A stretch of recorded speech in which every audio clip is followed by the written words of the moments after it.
Oh, y'all look good. I want you to look at something right now. Think of some major goal you want, or maybe it's one you're already working on and you have experienced a lot of setbacks, a lot of defeats. You've experienced a lot of disappointment.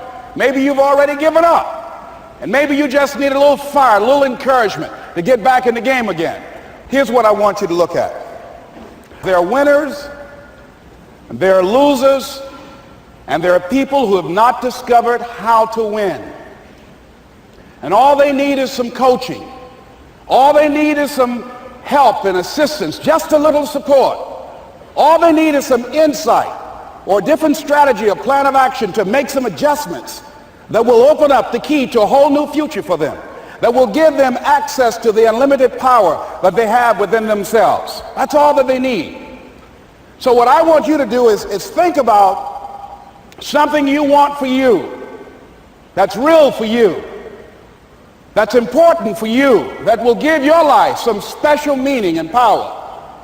And I don't even want you to say, I can do that. I don't want you to assume that. See, 5 years ago when I started out in this area, I would not have been able to make the mental leap that I would be up to where I am right now. I don't want you to begin to just psych yourself out. No. I want you to be able to say something to yourself that will enable you to maintain a level of integrity with yourself. That when you say this, even when you face tremendous setbacks, it will be a benchmark to keep you in the game, to keep you moving forward and experimenting and readjusting your strategy and your plan of action, continuously looking for ways to win. So what is that something?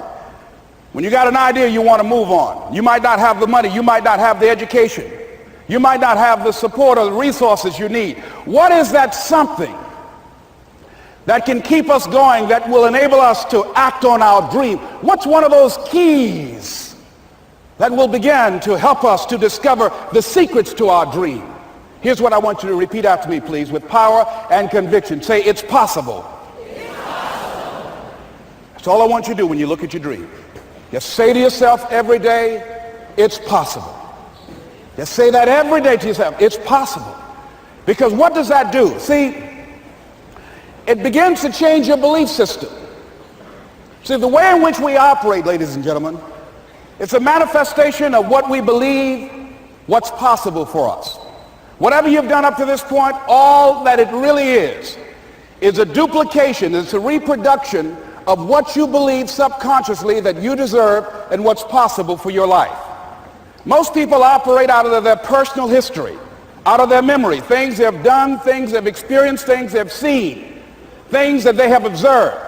What I'm suggesting that you operate out of a larger vision of yourself. I want you to see yourself doing what you want to do, experiencing what you want to experience, having what you want to have, doing what it is that gives your life some meaning and value. Operate out of your imagination, not your memory. Because whenever you look at where you want to go, I'm wanting to warn you, you will have some conversation back here after you go through the data that you've experienced in life saying you can't do it. And so what you want to begin to do is ignore that inner conversation. Well, most people, ladies and gentlemen, when something happens to them, what they do is they begin to believe that that's the way it is. That's the way it's always been. And they can't see the possibility of it being any different.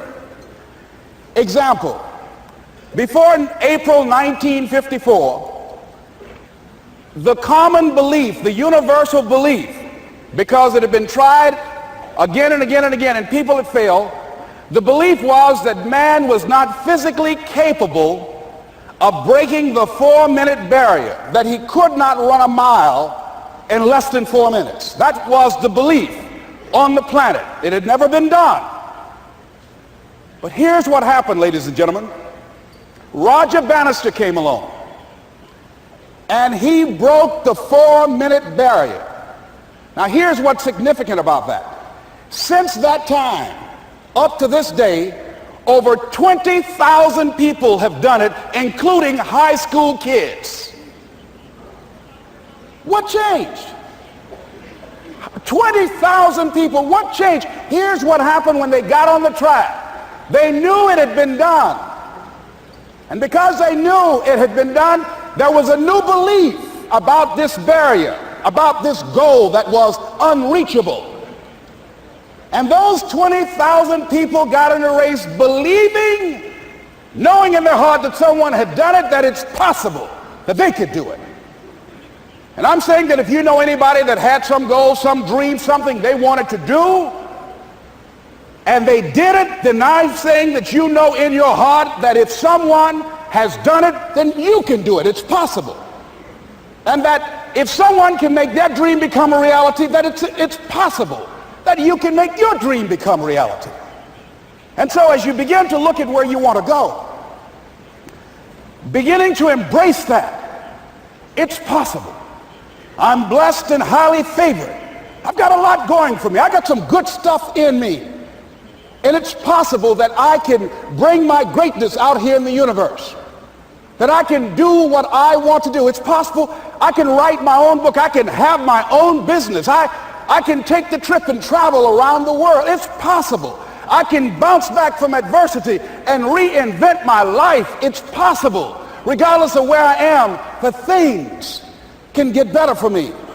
It's possible. I'm thinking about two men right here in Chicago who were fairly successful, similar background, educated. They worked for a corporation for many years, and they were among many people that were laid off. Two guys who were very good friends. One went out looking for a job for several weeks along with the other one, and they faced disappointment and rejection again and again and again. They couldn't find any work, which is the story of many people across this country. One guy stopped. He became discouraged. He stopped going. He stayed home looking at television, became very argumentative and toxic with his wife, drinking beer, getting on the phone, talking to his other negative, unemployed friends. And he just gave up. The other guy kept looking for a job everywhere he could go. Every time he could get an opportunity, kept asking people, networking, checking the newspapers every day. Kept going everywhere he could, trying to find a job. You have too much education. You're overqualified. You won't be here long enough. He kept going. He kept going. He went to a place and said, look here, I tell you what, if you can't hire me, and I know you can use my talents, abilities, and skills, I don't want to sit home and do nothing. Just let me do some volunteer work. You don't have to give me anything, all right? I just want to work. I want to be busy. Guy said, okay, it's on you now, but don't expect me to give you anything. It's okay. This guy came in and worked. He was the first one there. The last one to leave was the best employee there. About 4 weeks later, one of the top managers quit. They were looking for a replacement. Guess who they selected? This other guy. This guy who was volunteering his time. He got the job. What was the difference between the two men? Eyesight and mindsight. Eyesight is judging on what you see. Judging according to appearances. But mindsight is how you interpret what you see. One guy said, it's not possible. It's over. I'm finished. I can't do it. I can't make it. He surrendered. I've faced rejection again and again. I'm not going anymore. There are no jobs out there. But this other guy, he felt that in spite of the no's and rejections, in spite of how bad the economy is, in spite of what the newspapers are saying, that it's possible that somebody somewhere will give me a job. He just kept going, thinking it was possible. And guess what, ladies and gentlemen? That's what we have to do.